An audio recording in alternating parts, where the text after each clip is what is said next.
लंगड़े मोची का स्कूल। लेखक सुकुमार रॉय। पोर्टसमाउथ बंदरगाह में जॉन पाउंड्स नाम का एक लंगड़ा मोची रहता था। जॉन अपने पिता के साथ शिपयार्ड में काम करता था। वहां वह एक गड्ढे में गिर गया और उसकी जांघ टूट गई। उसके बाद से उसके लिए कोई भी भारी काम करना असंभव हो गया। गरीब और असमर्थ होने के कारण वह चल नहीं सकता था, इसलिए जॉन एक बहुत अच्छे मोची से जूते बनाने का काम सीखने गया। फिर उसने शहर में एक छोटा सा पुराना घर किराए पर लिया और एक मोची की दुकान खोली। जॉन की आमदनी ज्यादा नहीं थी, लेकिन वह कोई मर्द नहीं था।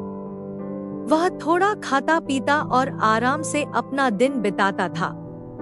उसने कुछ पैसे भी बचाए। फिर उसने सोचा, अब मैं अपने भाइयों की किसी तरह मदद करूंगा। उसके दादा का एक बेटा था जो मेमने जैसा लंगड़ा था, जिसके 2 पैर मुड़े हुए थे। जॉन ने अपने दादा से कहा, मैंने इस लड़के की देखभाल का जिम्मा संभाल लिया है। वह लड़के को डॉक्टर के पास ले गया। डॉक्टर ने कहा, अब इसकी हड्डियां नरम हो गई हैं। अगर आप इसके पैर में अब से एक विशेष जूता बांध दें, तो यह चलने में सक्षम हो सकता है। वह एक छोटा सा विशेष जूता खरीदने के लिए पैसे कहां से लाएगा? उसने रात भर मेहनत की और अपने हाथों से एक जूता बनाया और उस जूते को पहनकर उस असहाय बच्चे की देखभाल और ध्यान से उसने धीरे धीरे उसे मजबूत किया और उसके लंगड़ेपन को ठीक किया। तब तक लड़का पढ़ने के लिए पर्याप्त बड़ा हो गया था। पाउंड्स ने खुद उसे पढ़ाने की व्यवस्था शुरू कर दी। उनका पहला विचार यह था कि अगर लड़का अकेले पढ़ता है तो शायद वह ध्यान केंद्रित नहीं कर पाएगा और उसे 1-2 साथियों की आवश्यकता है। यह सोचकर वह पड़ोस से कुछ बच्चों को ले आया और उन्हें अपनी कक्षा में दाखिला दिलाया। 2 से 1 छात्रों की संख्या धीरे धीरे 5 या 7 हो गई। लेकिन फिर भी लंगड़े मोची का दिमाग नहीं सुधरा। वह सोचने लगा, वे कितने आनंद और उत्साह से सीख रहे हैं, लेकिन इस शहर में ऐसे बहुत से बच्चे हैं जिनके बारे में सोचा भी नहीं जाता। फिर उन्होंने और अधिक छात्रों को लाया और अपनी छोटी सी कक्षा को एक औपचारिक स्कूल में बदल दिया। जब भी उसे थोड़ा खाली समय मिलता, वह लड़कों की तलाश में गलियों में घूमता दिखाई देता।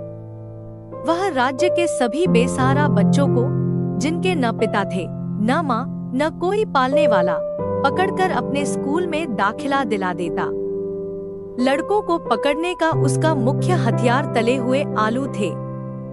पहले तो पाउंड्स गली के बच्चों को तले हुए आलू खिलाकर फुसलाता। वे तले हुए आलू का स्वाद लेने स्कूल आते, लेकिन जो आते वे कभी लौटकर नहीं आते। उस्ताद का आकर्षण या उस अंधेरे स्कूल में लड़कों को मिलने वाली मिठास कोई समझ नहीं पाता था, लेकिन छात्रों की संख्या बढ़ती ही जा रही थी। 4 हाथ चौड़ा, 12 हाथ लंबा, एक संकरे बरामदे जैसा कमरा, उसके बीच में बैठकर उस्ताद जूते सिलकर उन्हें पढ़ा रहे थे और चारों ओर लगभग 40 छात्रों का शोर सुनाई दे रहा था। कोई पढ़ रहा था, कोई लिख रहा था, कोई गणित समझ रहा था। कुछ सीढ़ियों पर, कुछ जमीन पर, कुछ स्टूल पर, कुछ बक्सों में, और शायद बहुत छोटे बच्चे मास्टर की गोद में, और इस तरह वे बड़े उत्साह से पढ़ाई कर रहे थे। बाहर से लोग कमरे में झांककर यह दृश्य आश्चर्य से देखते। बेचारा मास्टर छात्रों से 1 पैसा भी नहीं लेता था। इतने सारे छात्रों के लिए किताबें कहाँ से लाता? उसे शहर भर में घूम घूम कर पुरानी किताबें, फटे हुए विज्ञापन वगैरह इकट्ठा करने पड़ते थे और इसी से लड़कों का पढ़ाई का काम किसी तरह चलता था। कुछ स्लेटें होती थीं, जिन पर सब बारी बारी से लिखते थे। कक्षा में साधारण जोड़ घटाव से लेकर 3री डिग्री तक अंकगणित पढ़ाया जाता था। इतना ही नहीं, ये सभी बच्चे उससे कपड़े सिलना और जूते ठीक करना भी सीखते थे। सब मिलकर धनुष, बल्ले, गेंद, पतंग, लताएं, खिलौने, गुड़िया वगैरह तरह तरह की चीजें बनाते थे। बेचारे मास्टर को उनके खाने पीने और कपड़ों की जरूरतों का भी ध्यान रखना पड़ता था। यह सब देखकर और सुनकर कुछ लोगों के मन में जॉन पाउंड्स के लिए सम्मान पैदा हो गया था। वे कभी कभी उन्हें गर्म कपड़े भेज देते थे। जब बच्चे उन कपड़ों को पहनकर उत्साह से लंगड़े मालिक के साथ खेलने जाते, तो मालिक के चेहरे पर खुशी का ठिकाना नहीं रहता था।